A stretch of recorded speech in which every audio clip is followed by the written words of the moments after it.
Now, ain't nothing wrong with letting some vitamin D come through your hair strands, but what I will not let happen is the sun dry out all my hard work that I did by doing my daily moisture routine. Having a moisture routine set in place is crucial on this long hair journey. In fact, let me show you my daily moisture routine. Hey, curl friends, and welcome back to Coconuts, home of the Long Hair Society. So today I'm going to be showing you my daily moisture routine. Having a daily moisture routine is so important on this natural long hair journey because your hair can get dry. Okay, I know you know that dry feeling I'm talking about where your hair feels crunchy. It feels so hard. And a lot of people have this misconception that natural hair is just naturally dry, but that's not true. It's just that we have to develop a moisture routine and we have to put that moisture back into our hair and train our hair how to hold on to moisture longer. I start off taking a hair, nail, and skin vitamin. I use an all-natural herb, and this has helped me keep my hair strong over the last couple of years. That way, my hair is not susceptible to just easily breaking from doing protective styles or anything like that. Then I go in and I actually moisturize my hair. Now, I know a lot of you guys think that moisturizing your hair means using great oils and great butters, but it's a little bit more to it. And in fact, it's a lot more simpler than that. If your hair is dry, the only way to stop it from being dry is to make it wet, because the opposite of dry is wet. Get it? So you have to use water to actually moisturize your hair. I highly recommend using softened conditioned water on your hair because you're going to get the most out of it.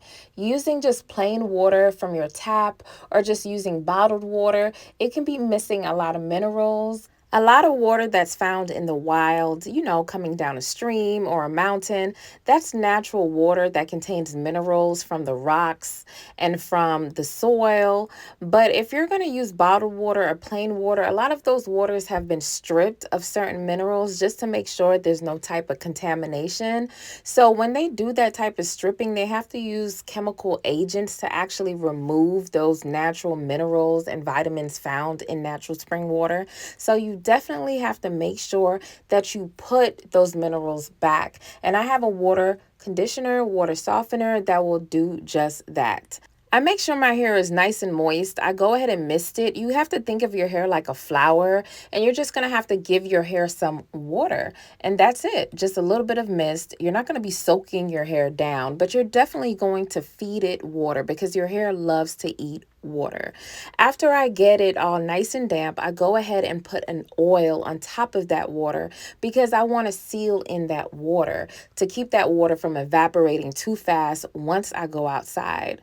After I do that, I'll put either some type of scalp growth drops or some type of scalp drops that's going to help prevent itching. Once I do that, I'm going to massage it into my scalp. Giving yourself a 3 to 5 minute scalp massage not only feels really good and relaxing, but it's definitely going to stimulate those follicles so you can grow hair, because that's what it's all about. Next, I'm going to make sure that I take a butter and further seal in that moisture into my ends. Your ends are the oldest part of your hair, and they're usually the most susceptible to breakage. So you definitely want to make sure that you use a great butter to protect your ends. I use a very thick concentrated butter that contains amino acids that's going to make sure that that keratin is strong and intact. I make sure I coat my ends all over, making sure to lock that moisture in. And this is my typical daily moisture routine for my hair. It's very simple. Sometimes if I'm having braids with extensions or braids against the scalp, I just do the same thing. I like to wear my hair in loose twists or loose braids. So this is just really easy for me. And I have been doing this routine for a couple of years. Sometimes I switch out the products. Sometimes I'll use a thicker oil or a thicker butter or a lighter oil and a lighter butter, just depending on what my hair is saying to me, because I like to listen to my hair. Sometimes my hair is really, really dry and it just needs a lot more. And sometimes it's still a little moisturized and it just needs a little touch up. But I really just try to understand my my hair. Now I'm just brushing up whatever, little flyaways I got going on. Of course, there's a lot of frizz. I have to redo these braids.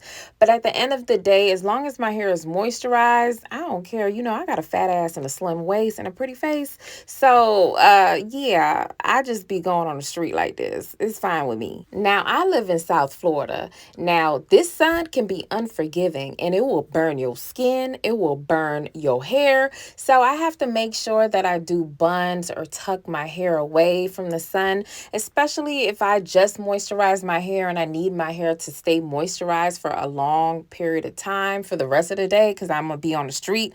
I tuck it away and hide it from the sun. I'll even put a hat on because I don't need the sun drying out all my hair. I definitely tuck my ends away if I'm not wearing some type of racer back shirt or if my back is not exposed because I don't want my hair rubbing on fabric. It's okay if your hair is rubbing on your skin, but never let your hair rub against fabric because you're going to have your hair breaking into pieces. So now I put on my little beret and I put on my sunglasses, and baby, today the theme is Parisian and that's what I'm going for.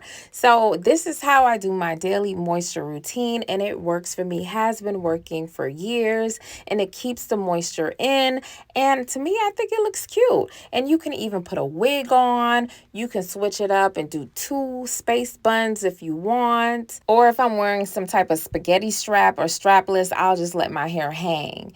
Now, like I said, I love wearing hats. I'm a hat girl. I have a hat collection and I'm going to keep growing my hat collection. So this style works for me. I don't have to show up to nobody's job or nothing like that. So I'm going to show you what you could do if you have to go to work or you feel like you have to see somebody.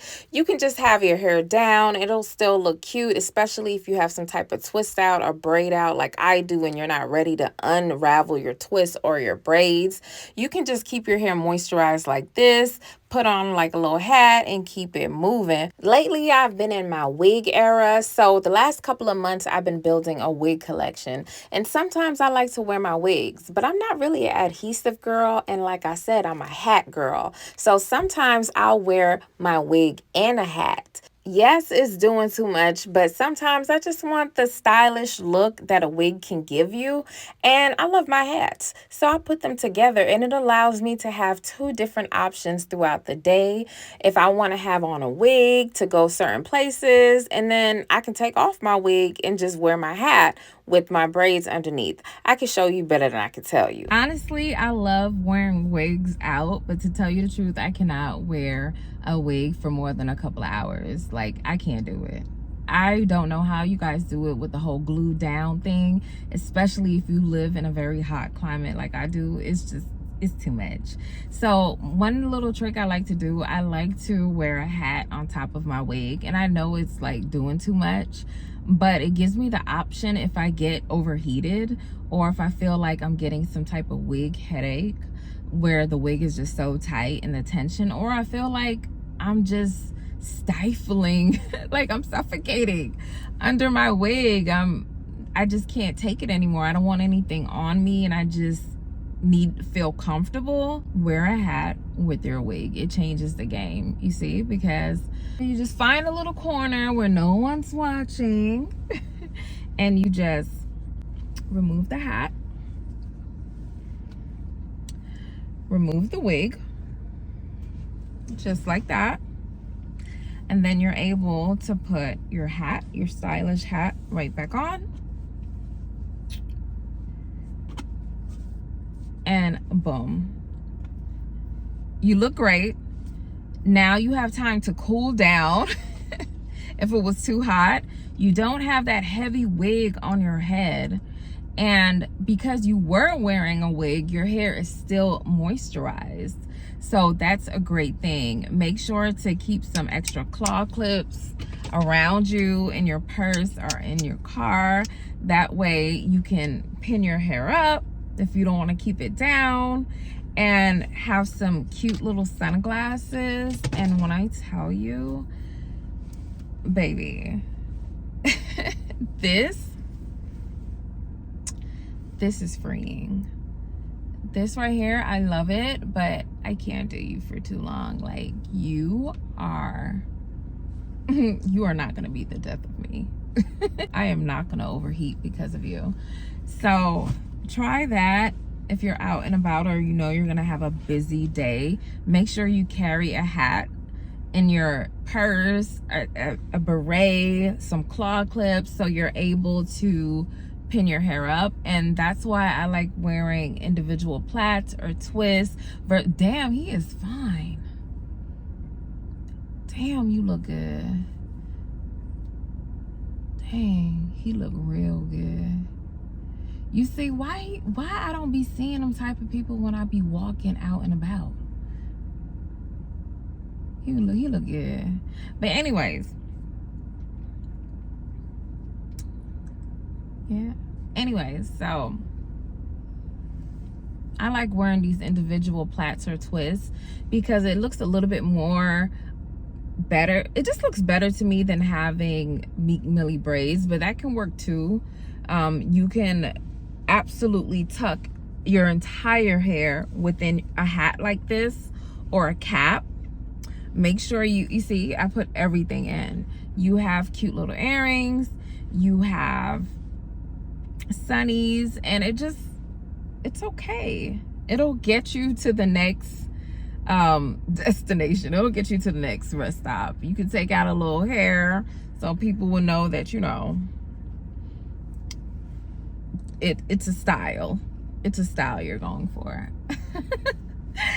So thank you for watching this video. I hope you are going to develop your own hair care routine, and I hope you stick with it, because moisturizing your hair on a daily basis is going to make your hair a lot stronger, a lot longer, and it's going to help your hair get thicker and just overall softer hair. It's not going to feel dry. It's not going to feel rough. It's not going to look as bad as it would if you just totally neglected your hair and had your hair looking like a tumbleweed on your head.